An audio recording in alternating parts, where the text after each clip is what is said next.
Doğuşdan sonra psixoloji testdən keçmək vacibdir. Bir çox inkişaf etmiş ölkələrdə qadınlar doğuş sonrası depressiyanın erkən aşkarlanması məqsədi ilə xüsusi psixoloji testlərdən keçir. Lakin bu təcrübə Azərbaycanda tətbiq edilmir. Bu barədə süni mayalanma üzrə mütəxəssis, cərrah mama ginekoloq, uzman doktor Ülviyə Mehdixanlı məlumat verib. Postpartum depression dediyimiz bizim Türkiyədə vardı. Bir Sağlıq Bakanlığının, yəni Səhiyyə Nazirliyinin bir test toplusu var idi. Özünü necə hiss edirsən, işte gün ərzində ağlayırsanmı, yoxsa ruh halin dəyişirmi, dəyişmirmi deyə bir şey var idi.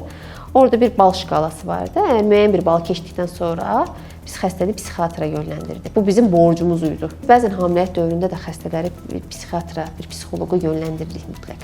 Hər evdə bir problem varsa, xəstə onunla baş edə bilmirsə, mütləq müayinəyə göndəririk. Anadır, ilk dəfədir, ana olur.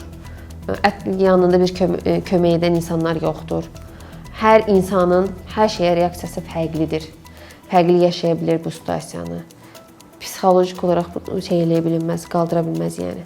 O yüzden mütləq dediyim kimi, öncə mən xəstəyə bir dəstək olmağa çalışıram. Mənim yetmədiyim dönəmdə mən bir psixoloq və ya psixiatra yönləndirirəm mütləq.